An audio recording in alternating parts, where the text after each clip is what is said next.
alegria eu faço isso e saúdo a amada igreja que está aqui, saúdo também os irmãos que estão em casa, que ainda não puderam vir.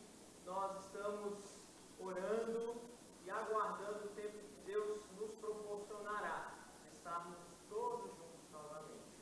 Enquanto isso, continuamos louvando ao Senhor, juntos aqui e em casa.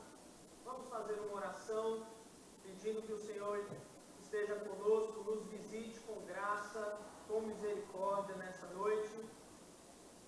Senhor nosso Deus, como é bom estar reunido com o teu povo. Como é bom poder bendizer o teu nome pela tua salvação. Como é bom relembrar e te adorar pelos teus grandes feitos na história, os teus grandes feitos em nossa vida, os teus grandes feitos no mundo, Senhor. Porque não há Deus como tu. Tu és o único Deus verdadeiro. Tu és o Deus exaltado sobre toda e qualquer nação, Deus. Tu és o Deus que está acima de tudo. Tu és Deus soberano, cheio de graça e misericórdia. Por isso nós, como teu povo, nesta noite nos juntamos em uma só voz para adorar o teu nome e dizer: Santo, Santo, Santo é o teu nome, Senhor, e adorar a ti na beleza da tua santidade, sempre confiando, Deus, no sangue de Cristo, no novo e vivo caminho que o Senhor Jesus proporciona a nós, sendo capacitados pelo teu Espírito neste momento, Senhor. Pedimos a tua presença aqui, visite o teu povo, faça-se presente, fale conosco, Deus. Nesta noite nós invocamos o teu nome. Oramos assim em nome de Jesus. Amém. Amém. Quero convidar os irmãos a abrirem as suas Bíblias no Salmo número 111. Nós vamos fazer a leitura desse salmo todos juntos. Vou chamar aqui à frente o pastor Valdenberg. Ele vai ler os versos pares junto com a congregação aqui no microfone. E eu vou ler os versos ímpares. Então convido os irmãos que puderem colocarem-se em pé para fazermos esta leitura da palavra de Deus. Vou ler os versos ímpares e a congregação os versos pares. Diz assim: Aleluia! De todo o coração renderei graças ao Senhor na companhia dos justos e na assembleia. Grandes são as obras do Senhor, considerada por todos os que nelas se comprazem. Em suas obras há glória e majestade, e a sua justiça permanece para sempre. Ele fez memoráveis as suas maravilhas, benigno e misericordioso é o Senhor. Dá sustento aos que o temem, lembrar-se-á sempre da sua aliança. Manifesta ao seu povo o poder das suas obras, dando-lhe a herança das nações. As obras de suas mãos são verdade e justiça, fiéis todos os seus preceitos. Estáveis são eles para todos os tempos, instituídos em fidelidade e retidão.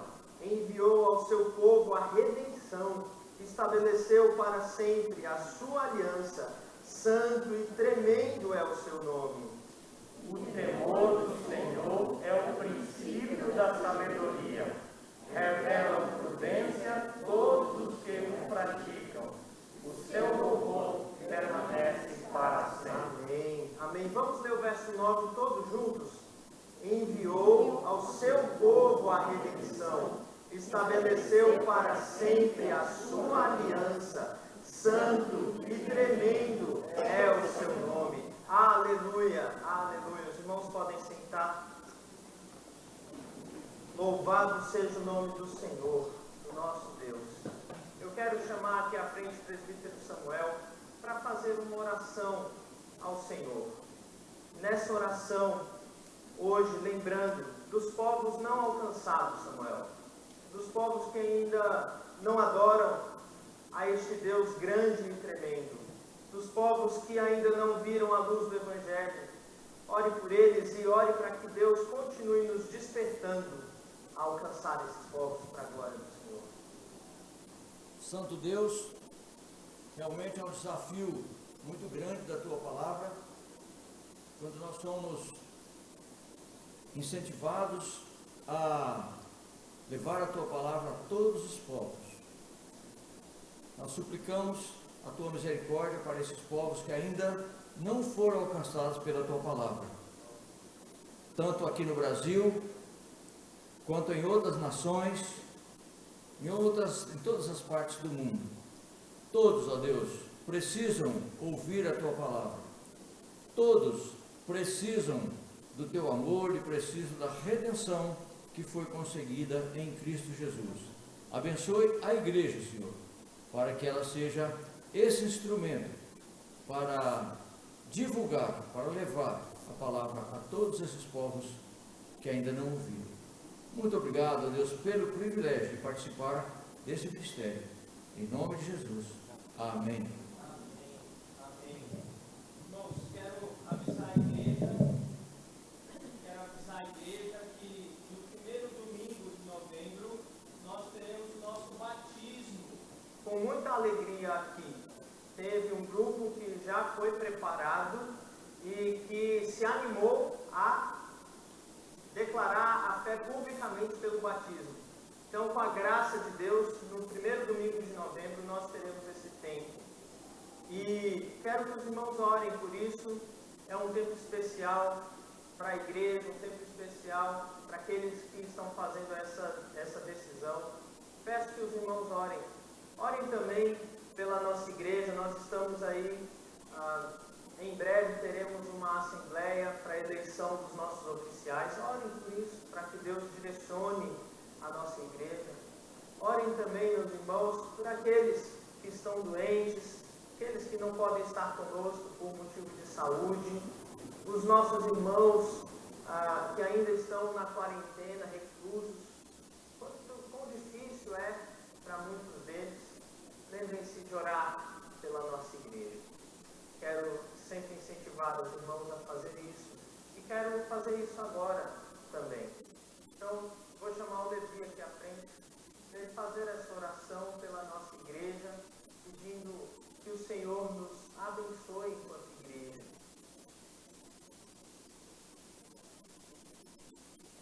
Senhor Deus, muito obrigado por esse dia. Muito obrigado por termos a oportunidade de estarmos reunidos aqui. Pedir que o Senhor abençoe nessa semana importante para a nossa igreja. Pedir pela Assembleia, pela eleição dos presbíteros novos. E pela oportunidade de estarmos convertendo mais pessoas para Jesus. Quero pedir que o Senhor cuide deles, de direção a eles depois do batismo, para que a igreja consiga cuidar deles e também de fazer com que eles tenham uma boa vida cristã. É por isso que eu te peço, te agradeço em nome de Jesus. Amém. Amém. Vamos louvar ao Senhor. Convido a equipe de música que vai nos auxiliar nisso. E já convido os irmãos a se colocarem em pé para cantarmos ao nosso Deus.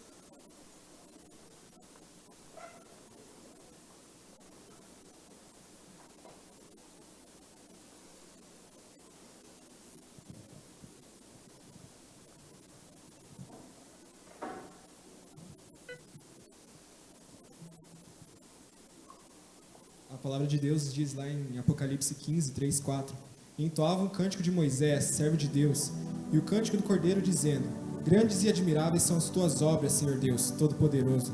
Justos e verdadeiros são os teus caminhos, ó Rei das nações.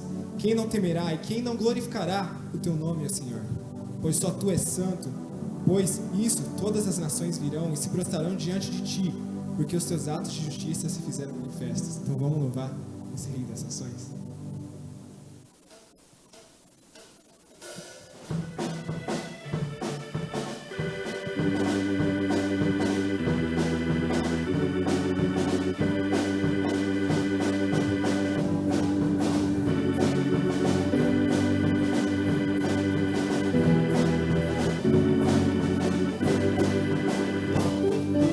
Grandes são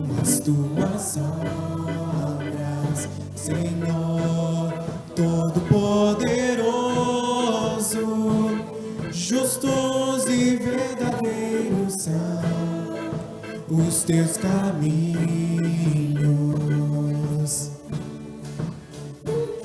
Grandes são as tuas obras, Senhor Todo-Poderoso, justos e verdadeiros são os teus caminhos. Ó Rei das nações, quem não temerá, quem não glorificará teu nome? Ó Rei das nações, quem não te louvará, pois só teu nome é santo. Ó Rei das nações, quem não temerá, quem não glorificará teu nome? Ó Rei das nações, quem não te louvará, pois só teu nome é santo.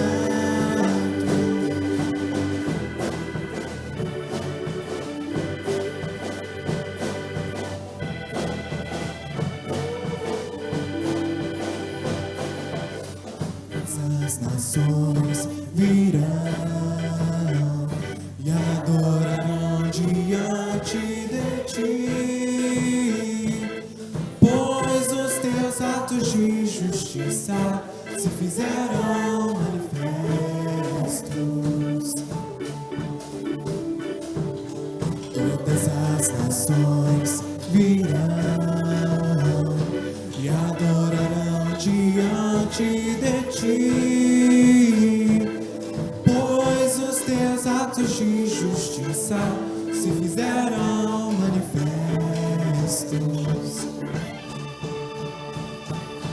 Ó Rei das nações, quem não temerá, quem não glorificará teu nome? Ó Rei das nações, quem não te louvará, pois só teu nome é santo. Ó Rei das nações, quem não temerá, quem não glorificará teu nome? Ó Rei das nações, quem não te louvará, pois só teu nome é santo.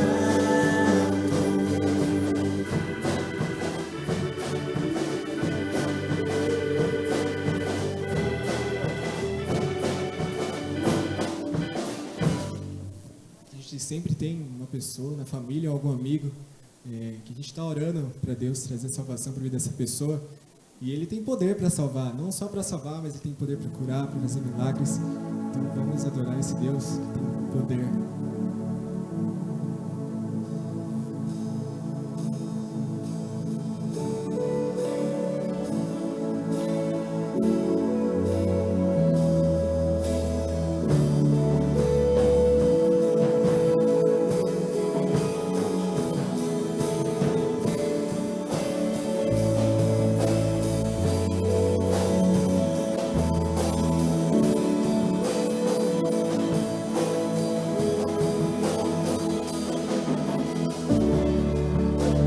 Todos necessitam de um amor perfeito,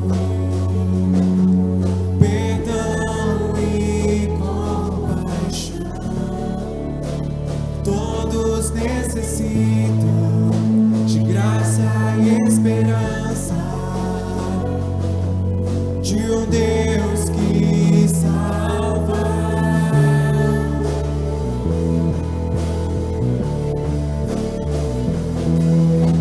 Cristo move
Deus diz lá em Mateus 11, de 28 a 30, venham a mim todos vocês que estão cansados e sobrecarregados, e eu vos aliviarei.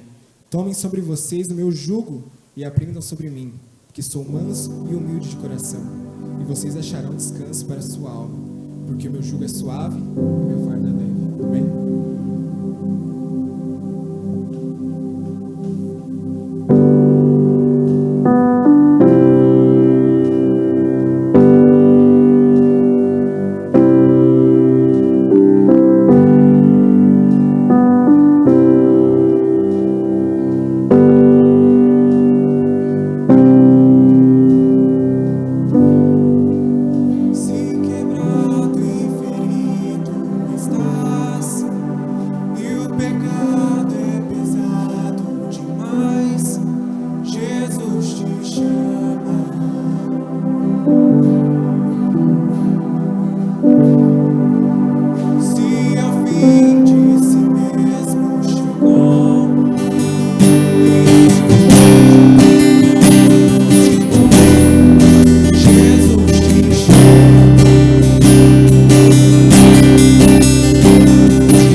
presença dele, de toda honra, Senhor, grande aleluia, Cristo vive.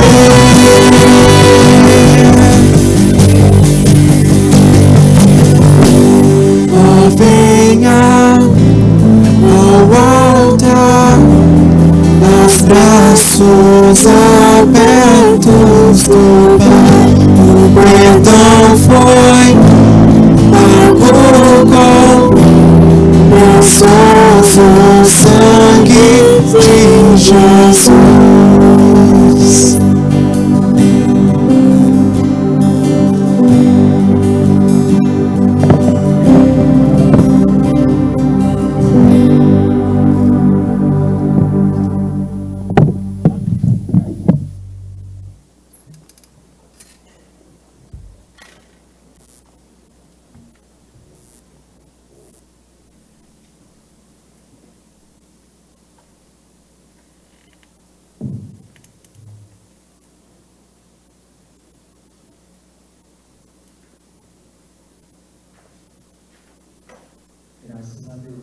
Graças a Deus pela redenção de Jesus.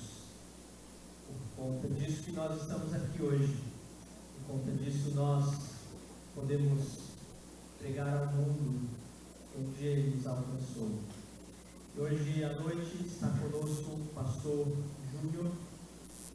Ele teve uma experiência no campo missionário.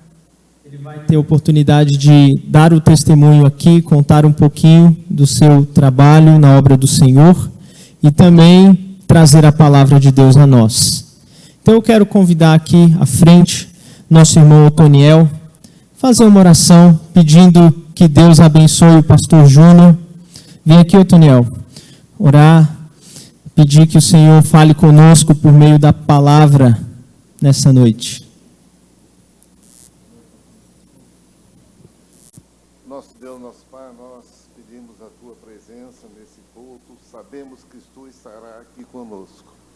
Pedimos que Tu sejas também com o pregador, que ele possa trazer a Tua palavra para nós, para o nosso engrandecimento espiritual. Ser com todos que aqui estão e que nós possamos realmente aproveitar de Ti, nessa fase difícil que nós estamos passando. Nós precisamos mais de Ti junto conosco. Cuida de nós no restante da semana também. Pedimos tudo e agradecemos em nome de Jesus. Amém.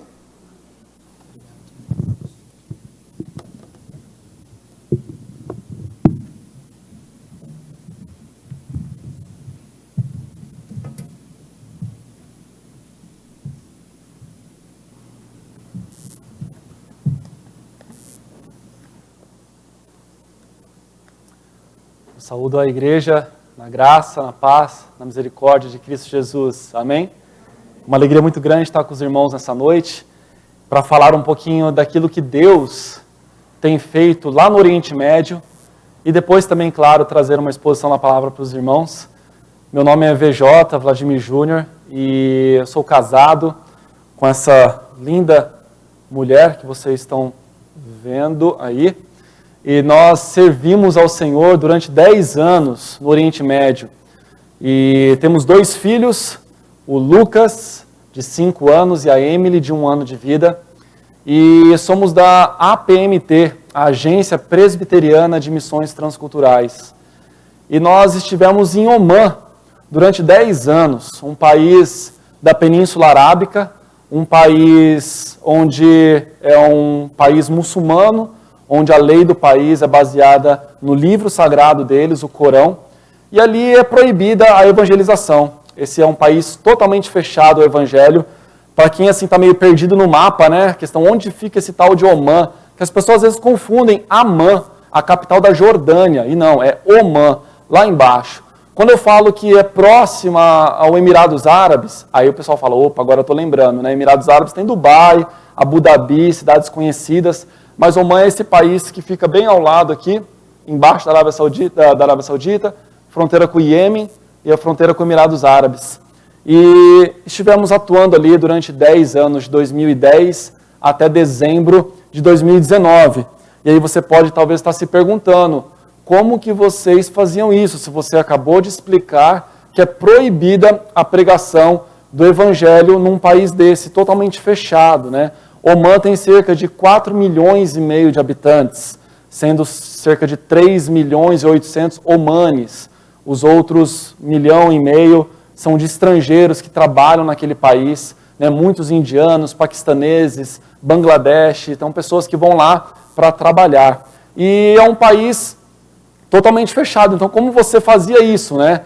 Uma das primeiras maneiras é nesse diálogo, né? Porque as pessoas falavam, poxa, você é cristão, então você crê em algo diferente do que eu creio, porque eu creio no Corão, e você crê na Bíblia, certo? Eu falava, sim, eu creio na Bíblia. E os meus amigos sempre falavam comigo assim, mas como você crê numa religião baseada num livro que está adulterado, um livro que está corrompido, né? Como os muçulmanos acreditam, que a Bíblia já foi a palavra de Deus, mas que não é mais, por conta que alguns judeus, cristãos, adulteraram algumas passagens para o próprio benefício. Então, Deus mandou então um mensageiro para revelar de novo a sua palavra. E aí eu começava a conversar com esses meus amigos, né? Não com as pessoas que eu não conheço, mas com os meus amigos. Eu falava assim, poxa, mas aonde está adulterado? Aonde que está corrompido? Me mostra. E eles, eu não sei ao certo onde é que está isso, mas eu vou perguntar para o líder da mesquita, para o meu pai, para o meu avô, eles vão saber. Então tá bom. E aí passava um tempo, eu encontrava meu amigo e nada dele vir falar comigo, me mostrar onde é que está corrompido, né? E depois eu começava a cutucar, mas olha, você não me mostrou onde está corrompido. Ele falava, não, tá, mas eu não sei onde é que está. Então assim, era uma incoerência, né? Porque eu falava para eles, vocês aprendem muito sobre a Bíblia e sobre a minha fé, não pela fonte primária, a fonte verdadeira, mas por dizeres, por aquilo que você escutou, mas nunca ninguém mostrou, né? Eu falava, se você mostrar, eu deixo o cristianismo e me torno muçulmano. E depois de 10 anos estou aqui, realmente seguidor de Jesus Cristo, porque até hoje eles nunca me mostraram. Mas como que eu chegava até um país onde um pastor, um missionário é proibido de entrar? Bom, eu fiz uma faculdade de educação física antes de ir para o seminário. Então, o esporte foi a porta de entrada. A gente abriu a escola de futebol brasileira, né? Então, os árabes amam futebol, eu acredito que mais do que os brasileiros. Eles assistem muito futebol, têm o futebol com uma grande paixão. Então, é claro que os pais dessas crianças iam querer que os filhos aprendessem com um treinador brasileiro, ainda mais um treinador que joga bola assim demais, né? Então, a nossa escolinha de futebol começou a encher de crianças e adolescentes. E através do futebol era o meu primeiro viés do ministério, né? Era a primeira maneira que eu falava de Jesus. Infelizmente, eu não podia chegar antes do treinamento e falar assim, olha, eu quero contar uma história da Bíblia para vocês e fazer uma oração com vocês. Porque senão em casa, essa criança chegar, o pai ia perguntar, e aí, aprendeu a chutar, bater falta? Também, mas eu aprendi que Jesus está lá na Bíblia, ele é o Filho de Deus, né? Eu ia ter muitos problemas com isso. Então, como eu falava com essas crianças e adolescentes? Através das situações de treinamento, através das situações do jogo, né? Então, às vezes, uma fileira tinha que fazer 10 repetições, eu dava as costas, ele falava, terminei. Mas já? Né? Então, como assim? Olha, eu posso não estar vendo, mas Deus, ele vê todas as coisas, não se esqueçam disso. Eu falei Deus, eu não falei Jesus. Né? Eu falo a palavra de Deus, fala que se você sobe ao mais alto monte, ou se você vai lá no mais profundo abismo, ainda assim Deus está vendo. Está lá em Salmos. Eu não precisei falar a Bíblia, eu falei a palavra de Deus. Então a gente ia colocando conceitos de onisciência, onipresença, de perdão, sobre a vingança, sobre honrar pai e mãe. Então através do futebol a gente colocou muitos conceitos da palavra de Deus no coração dessas crianças. O segundo viés na evangelização num país fechado é aquilo que vocês fazem aqui no Brasil. E às vezes as pessoas acham que falar de Jesus para um árabe, para um muçulmano, você tem que ter assim, um grande método, um método perfeito e eficaz. Não, meus irmãos, é aquilo que a gente faz aqui no Brasil, é discipulado. E o discipulado a gente não pode entender como um momento que a gente senta com a pessoa e estuda a Bíblia com ela. Isso não é discipulado. Isso faz parte do discipulado. Mas discipulado, como Jesus fazia, é caminhar com as pessoas. É estar onde as pessoas estão. Né? É caminhar com os pecadores. Não fazer aquilo que eles fazem. Mas se a gente não está no meio dos pecadores, caminhando com eles, fazendo aquilo que eles fazem, que não é pecaminoso, eles não vão ver a diferença na nossa vida e perguntar, então, que diferença é essa? Então, eu tinha amigo que tinha vários camelos, eu montava no camelo, ia treinar o camelo junto com ele para a corrida do camelo, e é nesses momentos que ele via uma diferença de vida no meu falar, no meu agir, né? Orar com os noivos no dia do casamento, como vocês estão vendo, esse rapaz já está casando esse dia, um grande amigo meu. Então, a minha esposa também tinha um ministério muito especial com as mulheres, de visitação, de estar no meio das mulheres da vizinhança, né? As mulheres árabes, elas ficam muitas vezes grávidas, né? Aqui no Brasil, antigamente, era um pouco assim, 7, 8 filhos. Lá até hoje, os meus amigos sempre têm 11, 12, 13 irmãos. Já dá para montar um time de futebol só na família.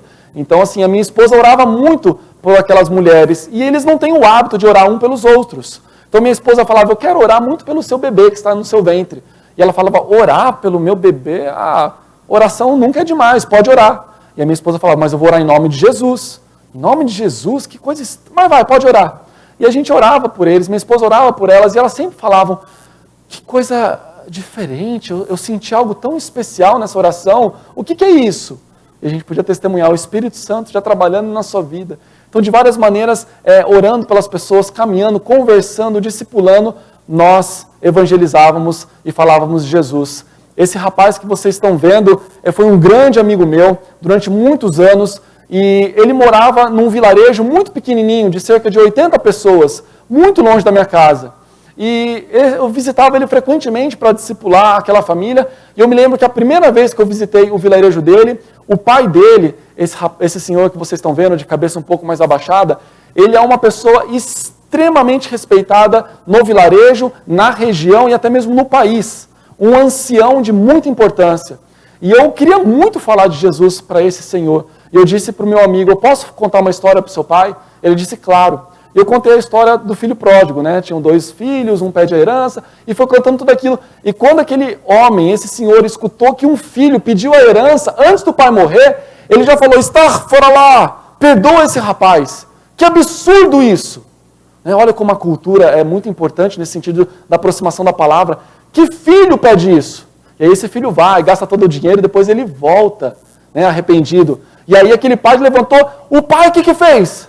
Mandou matar o filho, bateu no filho, disse, nunca mais entra na minha casa. Eu disse, não, esse pai perdoou o filho. Esse pai fez uma festa para esse filho.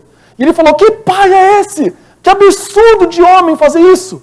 Eu disse, esse filho é o Senhor e sou eu. E esse pai é o nosso Deus, que ele sempre vai nos perdoar quando nós erramos e estamos arrependidos. Aquele homem ficou chocado com o final dessa história. E ele levantou e disse para toda a família, tudo que esse homem falar, vocês escutam, porque eu nunca na minha vida ouvi sabedoria como essa. E eu disse para ele, essa sabedoria não vem de mim, é a palavra de Deus. Mas onde isso está no Corão? Eu disse, isso não está no Corão, é a palavra de Deus, que não é o Corão. Então, assim, foram muitas maneiras de aproximação e compartilhar da palavra de Deus. Esse rapaz que vocês estão vendo com a mão no meu filho, orem muito por ele. Ele está numa situação muito difícil, porque a esposa dele aceitou a Jesus Cristo. Nós discipulamos esse casal muitos anos, e agora ela aceitou a Jesus, e ele acabou de descobrir. E ele está furioso com relação a isso. Mas ele vê uma grande diferença na vida da esposa, né? Então ele está num conflito muito grande, porque perante a cultura, ele precisa se divorciar. Ele contou para o pai da moça, né, que ela agora é uma seguidora de Jesus. O pai exige, então, o divórcio e que ela fique com ele para que ela volte na fé. Mas ele não quer se divorciar porque ele vê uma diferença na vida dele, na vida dela. Então, ore muito, porque isso tem acontecido nessas últimas semanas. Mesmo nós estando aqui no Brasil, a gente comunica com eles. Ore muito para que Deus transforme a vida desse rapaz.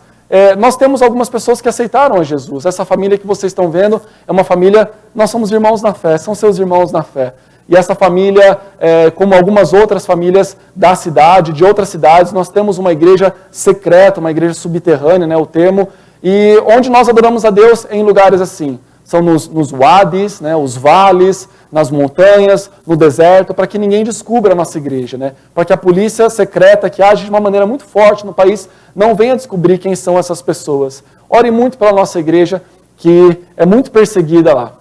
É um almoço com a nossa igreja, E o terceiro viés do nosso ministério era uma coisa que eu tinha o desejo de fazer, porque eu não consigo falar de Jesus para uma pessoa que eu não conheço. Eu preciso fazer amizade com ela, eu preciso que ela tenha confiança para a gente poder ter essa troca. Então eu não poderia, numa fila de banco, numa fila do supermercado, começar a compartilhar Jesus com a pessoa. Então eu trazia de uma maneira clandestina, através de algumas fronteiras, Bíblias para dentro desse país, e de madrugada, então, eu distribuía Bíblias na porta da casa das pessoas. Vocês estão vendo a Bíblia toda embrulhadinha em papel de presente.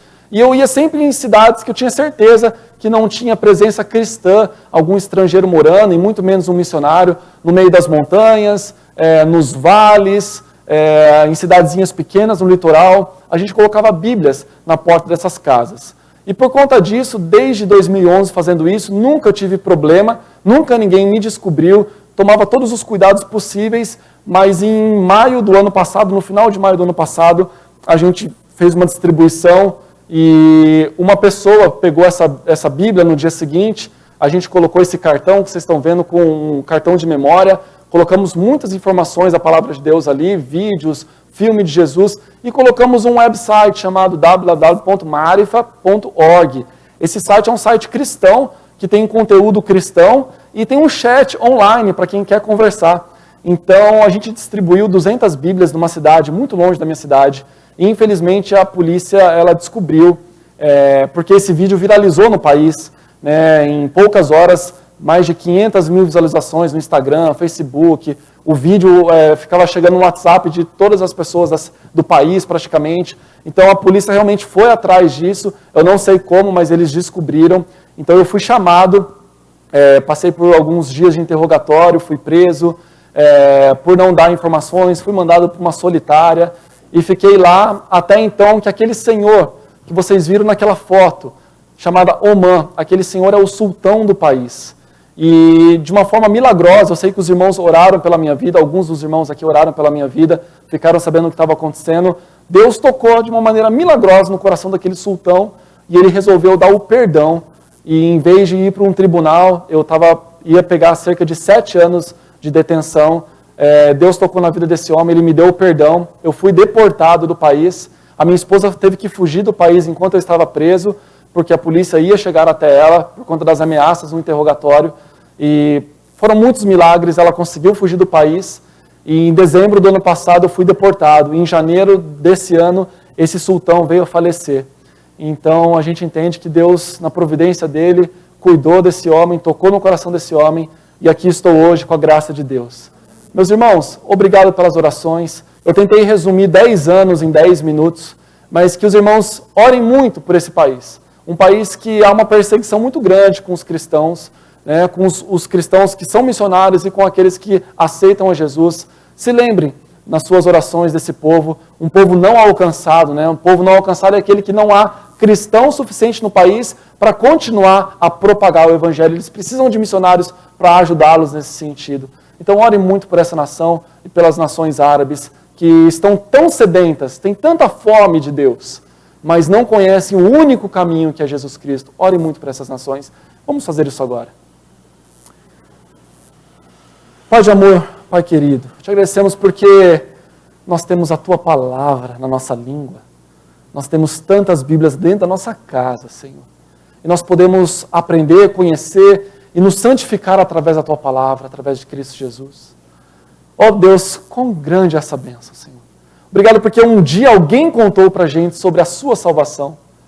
Uma família, amigos, mas nós conhecemos ao Senhor, Deus, e fomos tocados pelo Teu Santo Espírito, Deus. Obrigado por isso, Pai. E, Senhor, tem misericórdia. Tem misericórdia de nações, ó Deus, tão fechadas, Senhor, que estão cegas por conta do pecado, por conta da ação do inimigo. Ó Deus, clamamos por Oman nesse instante, ó Deus, para que o Senhor tenha misericórdia. Hoje nós sabemos, ó Deus, que centenas e centenas de pessoas estão entrando nesse website para conhecer do Senhor. Ó Deus, te louvo porque 2 pessoas já, Deus, foram batizadas fruto desse ministério. Tantas outras estão sendo discipuladas, Deus. Ó Deus, obrigado porque toda a glória e honra é para Ti somente, Deus. Salva aquelas pessoas em nome de Jesus. Salva, Deus, o mundo árabe, Deus, que carece tanto da Tua graça, Pai. E nos usa, Deus, como instrumentos, ó Deus. Em nome de Jesus, nós oramos. Amém.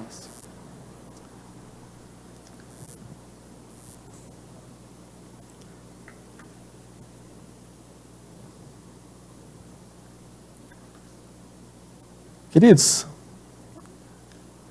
Haik Meher, um homem iraniano, ex-muçulmano, ele conheceu a Cristo Jesus e foi transformado. Esse homem lá no Irã, ele se tornou pastor. E ele lutou de uma maneira muito grande pela liberdade de religião lá no Irã. Em 1964, por exemplo, ele plantou uma das primeiras igrejas lá no Irã. E esse homem, ele foi muito perseguido lá no Irã. Mas ele lutava muito, ele chamou a atenção da ONU, da mídia internacional, para que o Irã tivesse uma abertura, para que pessoas pudessem expressar os diferentes tipos de fé, não só o islamismo. E ele teve um grande amigo, companheiro, o pastor Mehdi. E o pastor Mehdi, infelizmente, em 1993, ele foi preso. E ele foi condenado à morte. O pastor Haik, ele ficou inconformado com essa decisão. E mais uma vez apelou à ONU, à mídia internacional, e depois de um ano lutando, eles conseguiram a libertação do pastor Mehdi. Porém, logo depois da libertação do pastor Mehdi, o pastor Haik, ele desapareceu. Ele sumiu. E infelizmente, 3 dias depois, o corpo dele foi achado brutalmente assassinado na porta de sua casa. E algumas semanas depois, o pastor Mehdi, que tinha sido libertado, ele também foi brutalmente assassinado. Meus irmãos, a nossa cultura brasileira, a nossa cultura ocidental, ela é extremamente comprometida com 3 coisas: saúde, conforto e proteção. Para pensar um pouco nas nossas vidas. A gente, de uma maneira natural, a gente sempre quer mais e mais. Nós queremos sempre do bom e do melhor. Né? Nós queremos sempre trocar o nosso aparelho celular por um melhor, um mais moderno, uma televisão maior, um carro melhor. Isso é normal. A gente quer sempre ter mais lucro. A gente quer sempre investir e evitar os riscos. Caso haja uma pandemia ou uma crise econômica, a gente esteja preparado para isso. A gente sempre busca mais e mais conforto, mais proteção e as viagens dos sonhos e tudo mais. Meus irmãos, isso é a definição de sucesso perante a nossa cultura, não é mesmo? Quando a gente olha para uma pessoa dessa, a gente fala, ele obteve sucesso. Isso é normal. Nós crescemos escutando isso. Dentro da nossa casa, por exemplo, filho, estude bastante, para um dia você entrar numa ótima faculdade e ter um ótimo trabalho e ter muitas posses e ter uma ótima família. Isso é natural. A gente escuta tudo isso todos os dias. Porém, essa verdade da nossa cultura brasileira e da nossa filosofia de mundo hoje, no mundo ocidental, ela penetrou de uma maneira profunda dentro de nossas igrejas. E quando nós olhamos para a palavra de Deus, a gente não vê essa preocupação na palavra de Deus. E às vezes a gente começa a entender o Evangelho nos nossos termos, de uma maneira diferente daquilo que a palavra de Deus nos ensina a fazer. Eu estava conversando com um amigo meu americano, e ele disse que nas universidades dos Estados Unidos, recentemente, as universidades cristãs, está proibido viagens missionárias no verão para países árabes, países muçulmanos, porque é muito perigoso. Existe um risco enorme. E aí um professor foi questionar a direção dessa universidade, dizendo assim, nós estamos sendo impedidos agora de obedecer o ID de Cristo Jesus?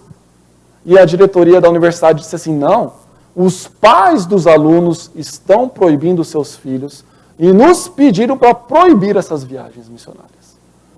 Meus irmãos, se nós, pais, hoje aqui nessa noite, temos esse mesmo pensamento com relação aos nossos filhos, será que podemos nos denominar verdadeiros discípulos de Jesus e cristãos, se não obedecemos ao ID de Cristo Jesus?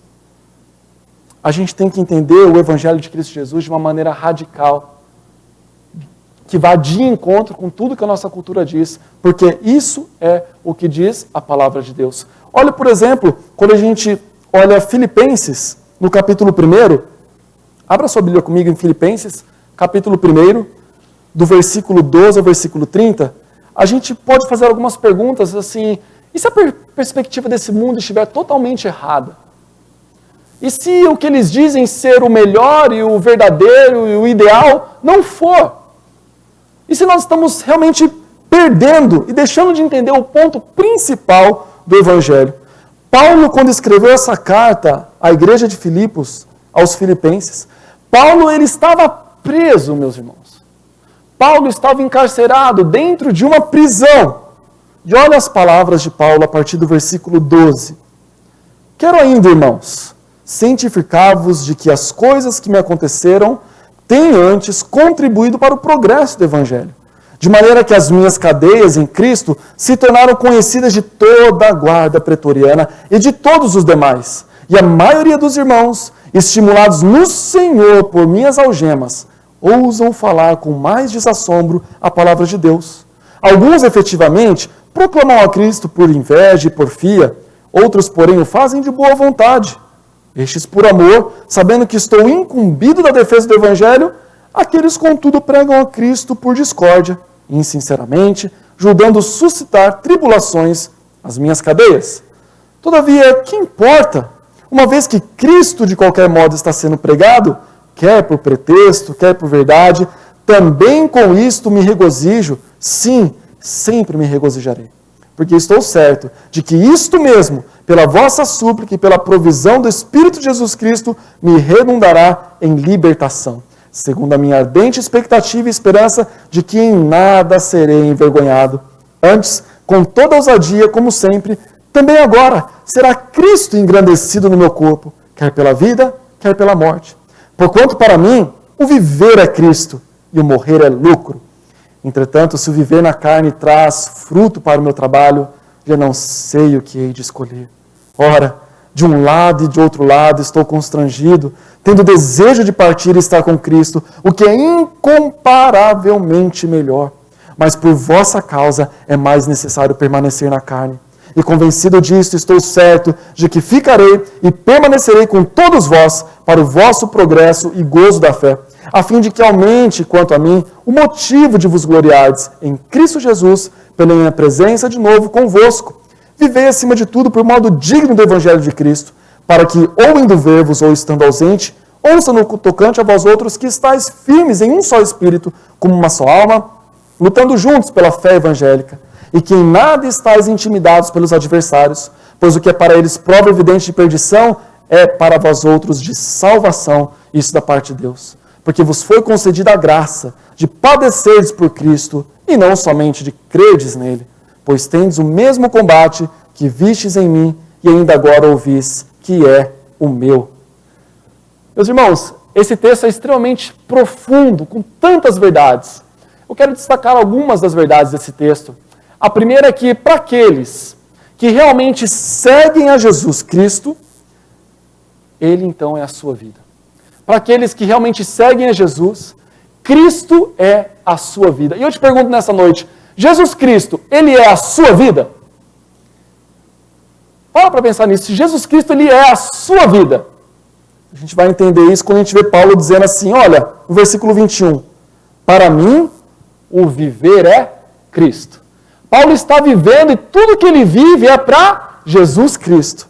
A gente vê no versículo 13 que as minhas cadeias em Cristo. Ele está colocando o motivo da sua prisão e ele está ali por causa de Cristo. A gente vê também no versículo 20, quero que Cristo seja engrandecido no meu corpo. Se eu viver ou morrer, o importante é que Cristo seja glorificado. Olha só, ele está pensando no fruto, no resultado, seja o que for, é para que Cristo seja engrandecido e glorificado. A gente vê no versículo 23 também que ele tem um desejo de partir e estar com Cristo. Você já ficou, meu irmão, fora de casa alguns dias, 2, 3 dias, o marido numa viagem de trabalho, ou a esposa com a irmã, com a mãe em alguma cidade, e vai dando aquela saudade da família? E você pega o telefone e liga e fala assim, olha, eu não vejo a hora de estar aí com você. Esse era o sentimento de Paulo. Ele falava, eu não vejo a hora de estar com o meu Jesus, porque eu vivo é para Cristo, eu quero estar com Cristo o quanto antes. Mas aí, meus irmãos, vem o capítulo 3 da carta aos Filipenses. E a gente vai ver que pessoas denominadas como falsos mestres, eles estão começando a definir o que é sucesso. às vezes até o sucesso na igreja. Né? O que é o sucesso? E aí Paulo ele vai falar assim, olha, vocês estão falando sobre sucesso? Vocês estão falando sobre coisas, sobre ser, sobre ter? Olha um pouco para a minha vida. E Paulo vai começar a falar como se fosse o currículo dele, o LinkedIn aqui de Paulo. Vai no capítulo 3, a partir do versículo 5, a gente vai ver assim, circuncidado ao 8º dia, da linhagem de Israel, da tribo de Benjamim, hebreu de hebreus, quanto à lei, fariseus. Olha só, um resumo de Paulo. Ele tem aqui o status familiar dele. Ele era da tribo de Benjamim. Olha que tribo importante. A tribo de Benjamim foi a tribo que concedeu o primeiro rei de Israel, chamado Saul. E o nome de Paulo, que era Saulo, em hebraico, Saul. Então ele está carregando esse status familiar de ter um nome forte. Ele fala também do status social, de pertencer a essa família. Ele fala também do status religioso, né? Ele era, quanto à lei, fariseu. Era uma seita ali extremamente importante no judaísmo. Conhecedores da lei de frente para trás, de trás para frente. Ele era parte de tudo isso. Ele fala também do status de atividade religiosa no versículo 6. Quanto ao zelo perseguidor da igreja. E por último ele fala do status moral dele. Quanto à justiça que é na lei, irrepreensível. Meus irmãos, para pensar nessa lista. Status familiar, status social, status religioso, status de atividade religiosa, status moral. Quanta coisa... O que tem em comum em toda essa lista? Em ser, em ter. O que essa lista tem de comum, meus irmãos? São todas coisas boas. Não são coisas boas? São coisas maravilhosas. Para pensar na sua vida. Coisas maravilhosas. Paulo tinha coisas maravilhosas. Era a definição de sucesso daquela época. E Paulo fala, ninguém se compara comigo. Para pensar na minha vida. Paulo está dizendo, ninguém se compara com tudo que eu tenho, com tudo que eu sou. Mas agora, olha o que Paulo vai fazer com tudo isso. A partir do versículo 7. Ele diz assim, mas o que para mim era lucro, isso considerei perda. E perda por causa de Cristo. Olha só, Paulo fala assim, tudo que eu tenho de bom, tudo que eu sou, eu considero como perda por conta de Cristo. E aí ele vai falar mais uma vez, para que fique claro para a igreja, no versículo 8. Sim, deveras considero tudo como perda, por causa da sublimidade do conhecimento de Cristo Jesus. E pelo menos na cultura árabe, quando você fala 3 vezes, eu creio que na cultura dos judeus também, você realmente está enfatizando alguma coisa. Depois a gente vê santo, santo, santo, 3 vezes. E Paulo vai dizer assim, olha, para que fique claro, eu ainda digo a 3ª vez para vocês, no final do versículo 8, por amor do qual perdi todas as coisas e as considero como refúgio para ganhar Cristo. Olha que palavra chique, né, meus irmãos, que a tradução teve aqui para a gente. Refúgio. Vocês sabem o que é refúgio? É esterco. É aquilo que é mais deprimente. Paulo vai pegar toda a definição de sucesso. Tudo que o mundo oferecia, ele tinha do bom e do melhor. Que ele era e ele possuía. Ele considera como perda, como refúgio por conta de Cristo. É como, meus irmãos, se Paulo pegasse uma folha assim, uma cartolina bem grande, branca, e ele dividisse 2 colunas. E numa coluna que ele ia colocando, né, todas as coisas que ele tinha, que ele era, posses, e você pode pensar na sua vida agora, aquilo que você tem, casa, carro, um ótimo salário, a férias dos sonhos, e vai colocando tudo isso com o título perdas. E numa outra coluna você põe Jesus Cristo e o título ganho. Essa era a visão radical de Paulo com relação ao Evangelho de Cristo Jesus. Totalmente contrária à visão daquela época e à visão dos nossos dias. A gente ainda vê 2 exemplos bíblicos com relação a isso, para entender melhor Cristo sendo a nossa vida. O primeiro exemplo é o exemplo de Jó, que todos conhecem. Jó, de uma hora para outra, ele foi perdendo tudo o que ele tinha. Posses, bens materiais, começou a perder filhos. Já parou para pensar você perdendo seu filho? E aí você tem uma esposa que começa a te amaldiçoar, blasfema o nome desse Deus. E a gente vê em Jó capítulo 19, Jó dizendo assim, eu tenho esperança ainda, eu tenho alegria, eu ainda tenho fé, porque eu sei que o meu Redentor, ele vive. Ele entendeu essa perspectiva. A gente vê ainda um exemplo de Moisés em Hebreus capítulo 11, se você puder abrir comigo, Hebreus capítulo 11, no versículo 24. Eu tenho aqui no texto também, meus irmãos.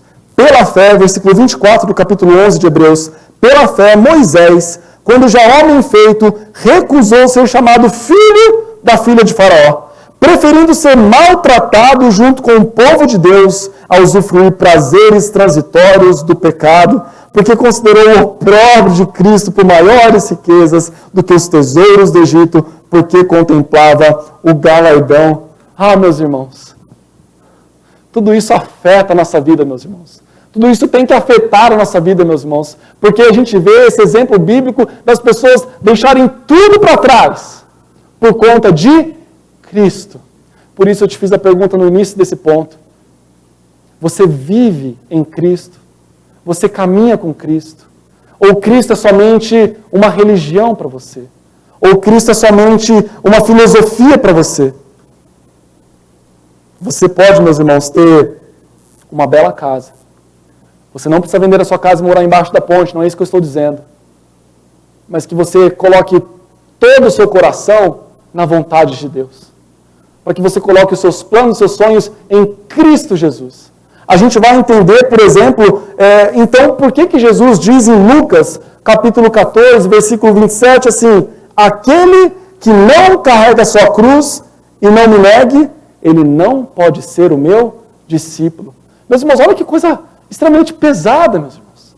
Aquele que não carrega a sua cruz e não me segue, não pode ser o meu discípulo. E às vezes a gente não entende o que é carregar uma cruz. Porque as pessoas falam assim, não, pastor, eu sei o que é carregar uma cruz. Olha, o meu marido, ele é minha cruz. Eu carrego essa cruz há 20 anos. Ele fala para não deixar a toalha molhada em cima da cama, ele deixa. Fala para não deixar o sapato na sala, vendo televisão, ele deixa. Ele é minha cruz. O seu marido não é a sua cruz, minha irmã. Ou algumas pessoas falam assim, não, a minha cruz, pastor, é um câncer que eu tenho. Olha, esse câncer é um câncer terminal, eu carrego essa cruz já há 2 anos, é muito difícil, pastor. Meu irmão, com todo respeito à sua enfermidade, esse câncer não é a sua cruz. Mas o que é, então, carregar uma cruz? O que é essa cruz? Porque aquelas pessoas, naquele tempo de Jesus, sabiam muito bem que era uma cruz. Quem carregava uma cruz era um condenado convicto. E ele era extremamente açoitado e torturado fisicamente. E depois de tudo isso, ele tinha que carregar uma cruz por uma longa jornada até o martírio, até o sofrimento, a tortura da cruz. E, meus irmãos, a pessoa que carregava uma cruz, ela não pensava assim, amanhã, eu tenho um plano maravilhoso de almoçar com a minha família. O ano que vem, eu quero mudar de emprego. Um homem que carrega uma cruz é um morto-vivo. Ele não faz planos. Ele não sonha. Porque não há nada ali para ele. E aí Jesus vem e fala assim, carregue a sua cruz. Ou seja, não faça os planos baseados no seu coração. Crucifique os seus planos, crucifique os seus sonhos e viva aquilo que eu tenho para você. Isso é carregar uma cruz. É colocar toda a nossa esperança, toda a nossa expectativa de futuro, os planos, os sonhos na cruz e dizer, Senhor, o que o Senhor quer para a minha vida? Porque eu quero viver em Cristo. Isso afeta o nosso modo de pensar, o modo de orar, o modo de escolher o trabalho. Porque a gente às vezes vai escolher o trabalho onde? Qual que está pagando mais? Qual que vai me dar mais visibilidade no mercado? E a gente se esquece, Senhor, aonde o Senhor quer que eu vá trabalhar? Onde o Senhor quer que eu seja bênção? Porque eu vivo em Cristo. Isso é carregar a cruz. Isso é viver Cristo. É isso que Paulo fazia. Isso vai contra tudo aquilo que nós temos visto, muitas vezes, nas igrejas. Por isso é uma maneira radical de entender as verdades bíblicas. É viver Cristo. Mas uma outra verdade que nós vemos, meus irmãos, é que quando Cristo é a sua vida, então o sofrimento é um presente concedido por Ele. Isso mesmo.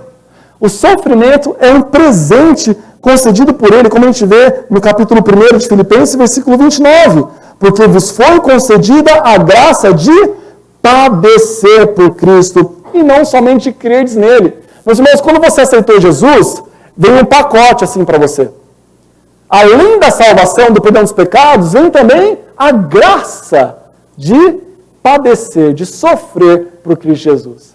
Às vezes dá vontade de dizer assim, Senhor, tem como a gente rejeitar essa parte do presente, ficar só com a graça e o perdão dos pecados? Mas não tem jeito, meu irmão. Sofrer e padecer é um presente, algo que vem do Senhor Jesus para os seus filhos. Mas o que isso significa? Que tipo de sofrimento é esse? Porque sofrimento, de uma maneira muito simplista, de acordo com os nossos dias, o nosso presente século, todo sofrimento é fruto de uma perda.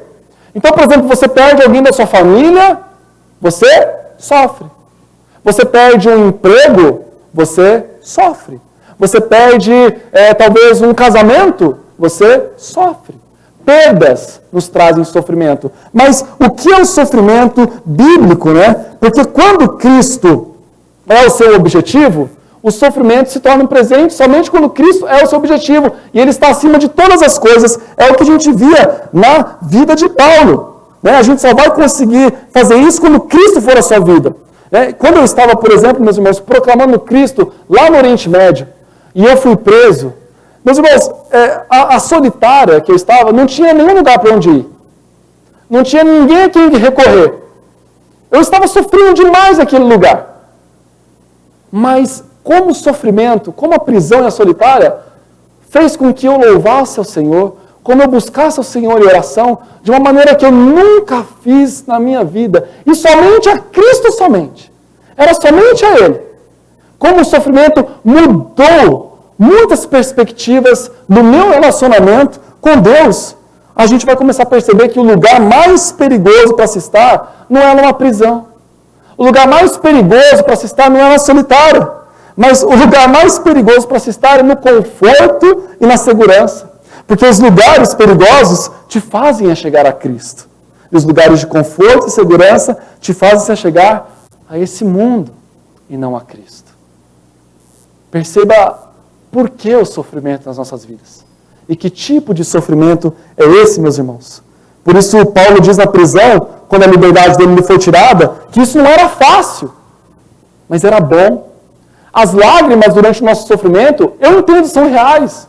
Deus ele está vendo, ele entende o sofrimento. Mas ele é bom para as nossas vidas. Olha só o que aconteceu com o sofrimento de Paulo a partir do versículo 12 do capítulo 1. Quero ainda, irmãos, cientificar-vos de que as coisas que me aconteceram têm antes contribuído para o progresso do Evangelho. O versículo 13 diz que as cadeias de Paulo tornaram-se conhecidas de toda a guarda pretoriana. Meus irmãos, na providência e soberania de Deus, o sofrimento resulta na proclamação do Evangelho. O sofrimento resulta na proclamação do Evangelho. O versículo 14 ainda vai dizer que os irmãos, eles se sentiam motivados a falarem de Cristo por conta das algemas de Paulo. Meu irmão, para pensar. Se você e eu, nós professamos a fé em Cristo Jesus e todas as coisas da nossa vida vão muito, muito e muito bem, que diferença isso vai fazer na vida dos não cristãos? Para pensar você saindo de casa com o seu carro e o seu vizinho que é não cristão está saindo de carro também. Ele olha para você e qual a diferença ele vai ver? Ah, você tem uma ótima casa. Eu também tenho. Olha, você tem um ótimo carro. Eu também tenho. Você tem uma família linda. Eu também tenho. É difícil, às vezes, as pessoas verem Cristo quando tudo está muito bem. Mas para pensar, quando você tem um filho com necessidades especiais e você luta diariamente para suprir as necessidades do seu filho e no final do dia você está exausto, esse vizinho vem te visitar e ele vê essa agonia, esse desespero, essa dor e você fala assim, mas tudo posso naquele que me fortalece. Cristo é a minha força. Isso vai fazer diferença na vida dessa pessoa. Quando você perde um ente querido, que era aquele provedor da família, e aí então o seu vizinho vai te visitar naquele luto, e ele te vê triste, angustiado, mas ele vê um sorriso no seu rosto, dizendo assim, Eu sei que meu Redentor vive. Deus, Ele é fiel e Ele vai cuidar de mim assim como Ele sempre cuidou. Isso vai fazer a diferença na vida daquela pessoa. Perceba que o sofrimento sempre vai gerar a glória de Deus. Essa é a razão de sofrermos, meus irmãos. A gente vê que isso não é uma verdade que é trabalhada nas nossas igrejas muitas vezes. A gente canta, desculpa se eu for ofender alguém, eu não quero ofender, mas eu cantei muito isso. Se Cristo está no barco, tudo vai muito bem. Perceba que são coisas pequenas, que a gente vai sempre ouvindo, que estar com Cristo, tudo vai bem, tudo é uma maravilha, e a gente pode sempre ter uma vida confortável, e sossego, e segurança, e paz. Mas que não é aquilo que a palavra de Deus nos diz, que no mundo tereis aflições, que a perseguição vai acontecer, que o sofrimento faz parte, mas nós temos Cristo ao nosso lado quando nós sofremos. E isso sempre vai gerar a glória dele, a proclamação do Evangelho no nosso sofrimento, porque nós vivemos Cristo. Essa é a razão, meus irmãos. Mas por último, uma última verdade que eu quero destacar, que quando Cristo é a sua vida, a morte era um ganho. Versículo 21 diz, porquanto para mim o viver é Cristo e o morrer é lucro. Olha só que perspectiva de viver em Cristo. A morte é um ganho. Viver por Cristo, meus irmãos, é maravilhoso. Mas morrer por Cristo é melhor ainda, é ganho. A gente vai estar na presença do nosso Senhor, nosso Salvador, de uma maneira perfeita, sem nenhum tipo de pecado. Nada atrapalhando essa comunhão. E poder abraçar, se jogar aos pés do nosso Salvador e louvar a esse Deus maravilhoso por toda a eternidade é algo maravilhoso. É algo que ansiamos, é algo que esperamos. Por isso, morrer em Cristo é um ganho, é um lucro. E a gente vê então tantas pessoas falando assim, olha, aproveita essa vida que você tem, é a única que você tem. Então aproveita da melhor maneira. Não, meus irmãos. A gente vai aproveitar da melhor maneira é no céu, com o nosso Salvador. Enquanto estamos aqui, nós trabalhamos, nós sofremos, nós carregamos a nossa cruz nessa perspectiva de glorificar a Deus em tudo que somos, em tudo que temos. E isso muda radicalmente a maneira de encararmos aquilo que o mundo nos diz para fazer. Daquilo que o mundo nos diz para sermos. Porque temos Cristo como a nossa perspectiva. Temos Cristo como a nossa vida. Quando você acredita nisso, meus irmãos, você realmente vai poder desfrutar de uma paz maravilhosa. De uma comunhão maravilhosa com esse Deus. Agora fará total sentido levar o Evangelho ao Oriente Médio. Agora vai fazer total sentido enviar os seus filhos para o Oriente Médio.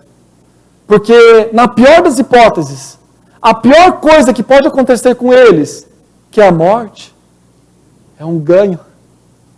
É vida plena em Cristo Jesus. E isso afeta a maneira como nós vivemos o cristianismo nesse mundo. Meus irmãos, que Deus abençoe muito essa igreja. Que Deus abençoe muito o seu coração, a sua família. E que você saia daqui nessa noite impactado por essas verdades tão radicais da palavra de Deus. Mas verdades bíblicas. E que você não seja mais bombardeado com as verdades desse mundo. De querer sempre se preocupar com o melhor conforto, bens, segurança. O pastor Heike Meher, o pastor Mehdi, entenderam muito bem essas verdades e viveram intensamente uma vida para Cristo. E até mesmo a morte deles foi lucro para eles. Que Deus abençoe muito o seu coração nessa noite. Eu gostaria de orar por você. Obrigado, Senhor, porque a sua palavra, ela é viva e eficaz. Obrigado porque ela fala no nosso coração. Ó Deus, tem misericórdia de nós. Tem misericórdia muitas vezes das nossas igrejas, ó Deus, quando nós não entendemos o que é viver para Ti. Ó Pai, nos perdoe quando nós buscamos tanto, corremos tanto atrás de coisas que não acrescentam em nada ao reino de Deus, que não geram a glória de Deus. Ó Pai, que possamos realmente ter o nosso coração no Senhor e que os bens que o Senhor nos dá, as bênçãos que o Senhor nos dá, sejam sempre para fazer o seu nome conhecido. Para que o seu nome seja conhecido, engrandecido e glorificado, Pai. Ó Deus, que os nossos objetivos, ó Deus, sejam os teus objetivos. Que os nossos sonhos sejam os teus sonhos. Ó Pai, nos ajude a carregar essa cruz, porque nós fazemos com alegria, com esperança, com fé, de que estamos, ó Deus, te agradando e glorificando o teu nome, Pai. Sê conosco e nos dê força para, Deus, suportarmos os sofrimentos, ó Deus. E que as pessoas possam ver Cristo Jesus quando estivermos passando por dores, por perseguição, por dificuldades, ó Deus. Sê conosco, Pai. Em nome de Cristo Jesus, o nosso Salvador. Amém.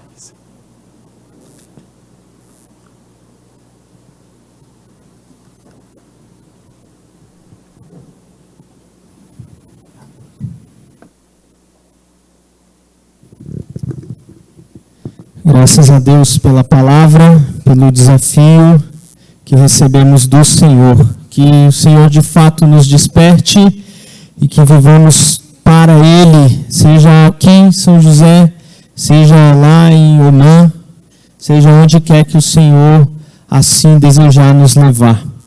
Vamos ficar em pé, estamos chegando ao final do nosso culto público, faremos uma última oração e pediremos a bênção do Senhor sobre nós. Ó Deus, como precisamos da Tua palavra.